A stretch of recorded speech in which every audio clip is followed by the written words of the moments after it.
Ministros defendem encerramento da investigação para evitar escalada do desgaste. Essa linha fina é importante, hein?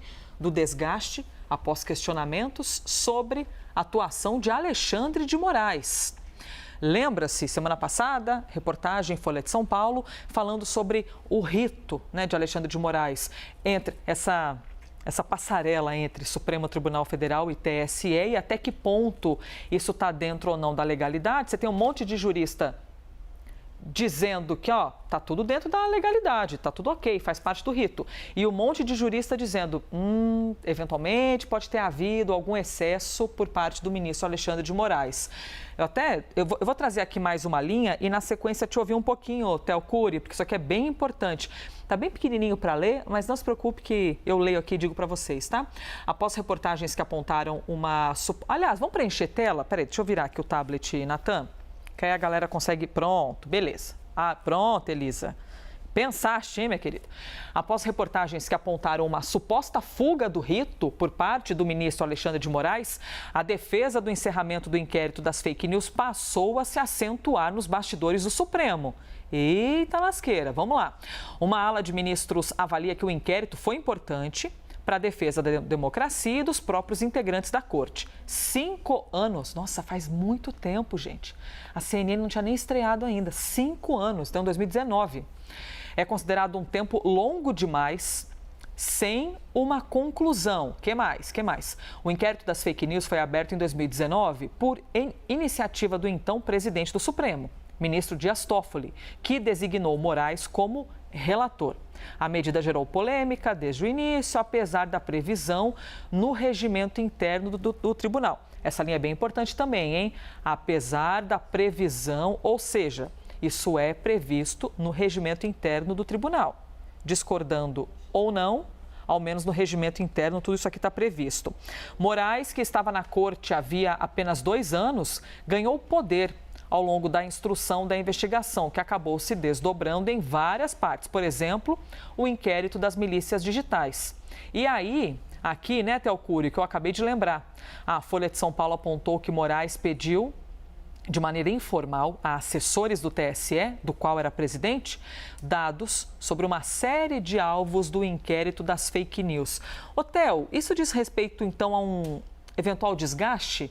5 anos, você que compreende, né, todos esses bastidores do juridiquês da coisa, 5 anos é muito tempo, assim? Ou o desgaste é que está muito? Os dois, é um combo.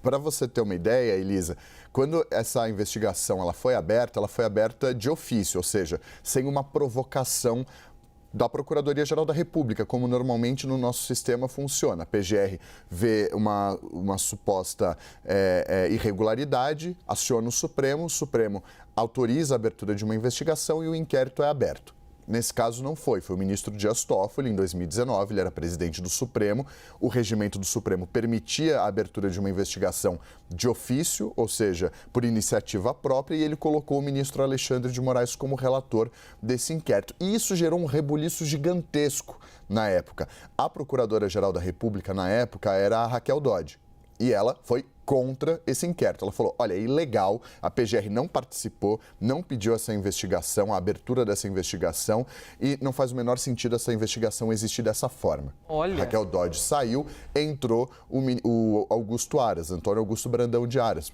Procurador-Geral da República, sucessor de Raquel Dodge. Ele disse que era legal, mas que a PGR tinha que participar, porque até então a PGR nem participava. Então, isso aos poucos foi ganhando corpo e foi num momento... Nem participava? Desculpa, a PGR nem participava? Como assim? Num primeiro momento a PGR não participava e não houve questionamento, a PGR não participava. Tá. Depois, o Augusto Aras falou, olha, é legal, na minha avaliação, ele mudou o posicionamento da PGR, algo que é totalmente normal, os posicionamentos mudam de acordo com quem está no comando, é do jogo.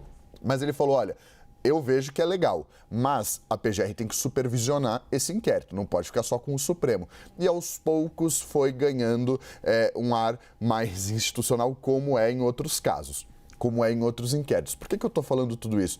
Porque mesmo institucionalmente, e não estou falando de críticos do Alexandre de Moraes ou críticos de ministros do Supremo, Foi a própria PGR que disse no primeiro momento, ó, do jeito que tá, não tá legal. E não tá legal literalmente, não é constitucional da forma como está sendo feita. Isso foi mudando aos poucos. Só que naquele momento houve um entendimento de que, como o Supremo estava sendo alvo de ameaças, de questionamentos que iam além de uma simples crítica, essa era a avaliação na época, o Supremo precisava se blindar de todas desses ataques, disseminação de notícias falsas, mirando ministros do Supremo, ofensas e também ameaças à integridade física desses ministros. Então, houve um consenso de que fazia sentido aquele inquérito funcionar daquela forma. O tempo foi passando e houve muitos desgastes. Então, casando com o que você me perguntou, é um combo de tanto desgaste quanto de muito tempo. E é muito tempo, sim, sem conclusão, sem algumas denúncias, sem a condenação de algumas dessas pessoas. Porque o processo precisa começar, as pessoas precisam ser investigadas, as pessoas precisam ser eventualmente denunciadas, se houver elementos para isso, e elas precisam se defender. E podem ser absolvidas caso não haja nenhum tipo de crime, ou caso a acusação não consiga comprovar o que está apontando contra essas pessoas. Fato é que houve um desgaste. Depois veio o inquérito das milícias digitais, dos atos antidemocráticos, enfim, houve uma pulverização de investigações ao longo desse período. Eu estou dizendo tudo isso porque faz parte desse desgaste que o Supremo passa e faz parte das críticas que o Supremo vem enfrentando ao longo de todo esse período. Essa apuração da Luísa Martins ela é importante porque mostra o espírito de corpo do Supremo Tribunal Federal. A avaliação dessas fontes com as quais a Luísa conversou é de que tem que haver uma decisão e uma decisão colegiada, ou seja, não é acabar por acabar, tem que haver um consenso. Essas respostas uníssonas do Supremo são muito importantes e sempre tem um peso grande. Você vai se lembrar, e vai se lembrar porque aconteceu há muito pouco tempo, a decisão do Supremo com as emendas de relator. A gente está falando desse almoço e há um desdobramento importante porque foi uma mensagem do Supremo de maneira unânime. E o Supremo não toma decisões com frequência de maneira unânime em temas polêmicos que envolvem política e dinheiro principalmente. Então, essas respostas do tribunal no plenário, com os 11 ministros discutindo, elas põem fim a algumas discussões e tem um peso muito importante e um peso dobrado por envolver todos os ministros. Quando é unânime, então, nem se fala.